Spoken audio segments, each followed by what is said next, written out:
Yeah, it's new Chumash. What is it about? Let's take a look and see.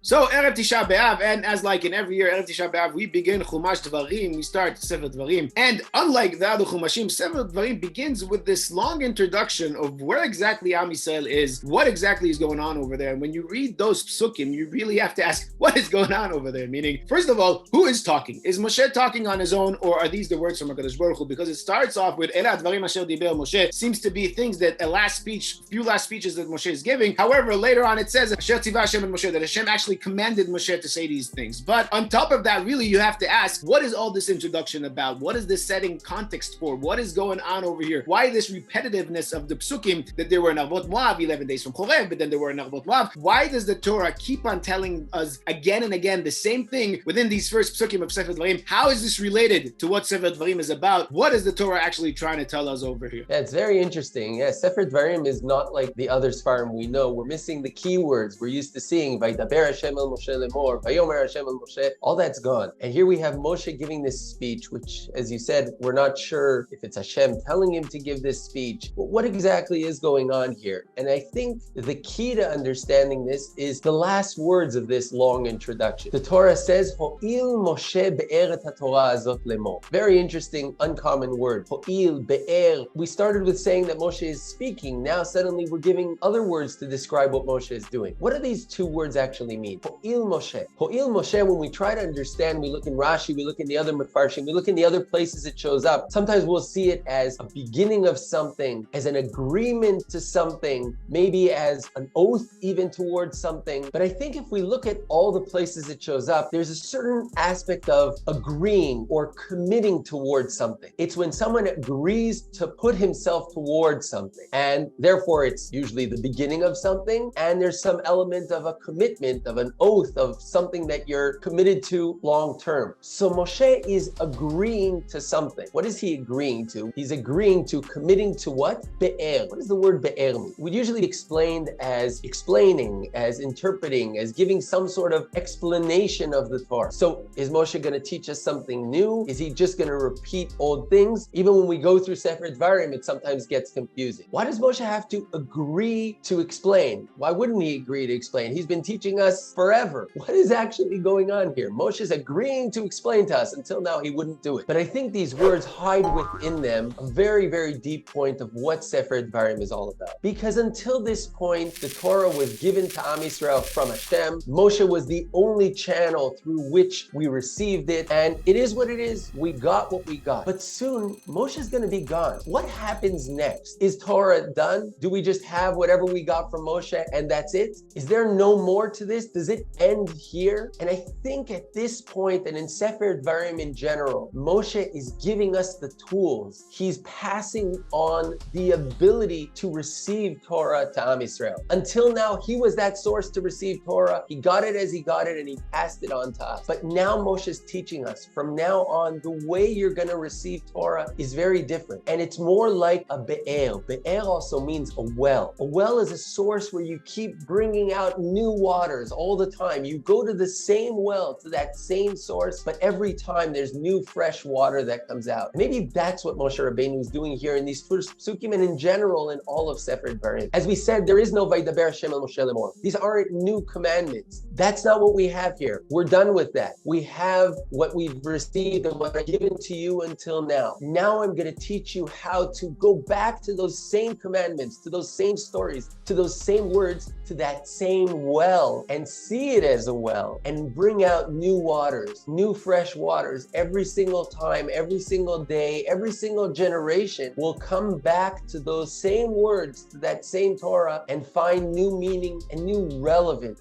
And maybe that answers the second question. Why is Moshe setting the context? Why is he giving us details where it was and when it was and what was going on then and how far they were from here and where? Maybe because this is again part of the lesson that Moshe is teaching us. The Torah was given given at Sinai, but it's not only relevant for the generation of Sinai. It's now, it's here, in this place, in this time. I'm going to bring out new waters that are relevant for you, for this generation going into Eretz Yisrael, very different than the previous generation that received the Torah. And you'll see we're going to go back to those same words, find new meaning and find relevant meaning. And the whole speech of Sefer Devarim is really a preparation for Am Yisrael about to enter the land. And if, as he says here, it's Kasher Tziva Hashem et Moshe, meaning it's going back to the same commandments that they already got, but it's bringing out that relevant meaning. And therefore, I think that's why the word Ho'il shows up here, because Ho'il is an agreement to something, is committing to something. What is Moshe agreeing to that he had to suddenly agree? Because until now, the Torah was Moshe's Torah. It only went through Moshe. That was the only way to know what Hashem wants, was Moshe. We couldn't look back in those words and find our own interpretation. We couldn't look back and find those new meanings. Moshe is agreeing, is committing, is teaching us, is giving over to us this ability to see Torah as a well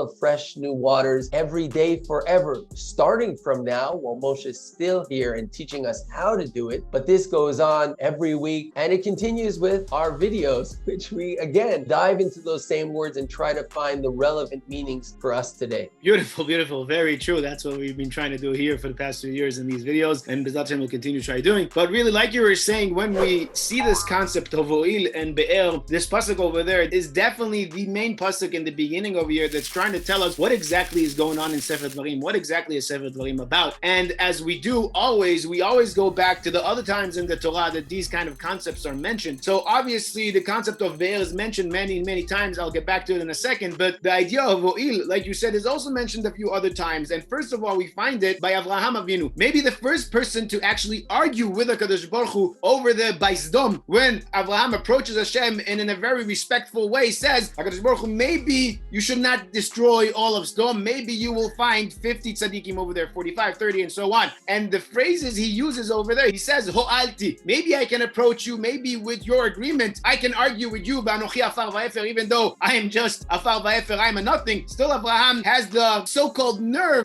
asks HaKadosh Baruch Hu's permission in order for him to be able to argue with HaKadosh Baruch Hu. And when you think about it, this is what the Torah is about. As we know, the very, very famous story of Tanuro Shel Achnai, the oven of Achnai, where there was a big argument in the Beis Midrash between the two greatest rabbis at those days, Rabbi Elazar and Rabbi Yehoshua, where Rabbi Elazar on the one hand tried to recruit miracles for his side in order to prove that he's right, and miracles are performed. The water flows backwards, the walls start shaking, and even a bat kol, even a voice comes out of the sky saying that he's right. Yet every single time Rabbi Yehoshua says to him, no, you can't use miracles to prove, you can't use the supernatural in order to prove you're right, you can't use HaKadosh Baruch Hu in order to prove your side is right, because in the end of the day, the Torah is in our hands. The end of the day, we have the Torah here in our hands. And like you were saying, this is what Moshe Rabbeinu was teaching us over here, that lo bashamayim, just like Rabbi Yehoshua uses the pasuk from the end of Sefer Devarim, that the Torah is not in the sky anymore. It was granted to us. It was given to us with a set of rules of how to learn it. And through those rules, we learn the Torah. It's in our hands to develop it. It's in our hands to continue making it relevant for us today through these rules that were given to us throughout all the generations, generation through generation. Moshe kibed Torah misnah u'misara leYehoshua, Yehoshua leskenim. This is how it gets to us. But then it's our job in order to develop it and make it relevant for today. And then going back to the other phrase, as I was saying, the Be'er, Ho'il Moshe Be'er et Torah. Be'er, like you were saying, not only to explain, to add your commentary onto the Torah, but Be'er, of course, is a well, is the Be'er. And as we know, throughout the entire history of our fathers, our forefathers, throughout all of Sefer Bereshit, everyone over there ended up by the well or with the well. Starting from Abraham, that was digging wells, and Yitzchak, that his main story is about digging different wells. And then Yitzchak also comes back from Be'er Lachai Ro'i to where he meets Rivka after davening to HaKadosh Baruch Hu, after connecting to HaKadosh Baruch Hu in Be'er Lachai Ro'i. That's where he meets Rivka. That's where he meets his shidduch. That's where he gets his purpose and he builds his home. And later on to the beginning of Sefer Shmot, where Moshe Rabbeinu himself, at the end of his first chapter, he runs away to the well in Midian. Maaseh Avot Siman Labanim. He learned from our forefathers that he has to go to the well, the place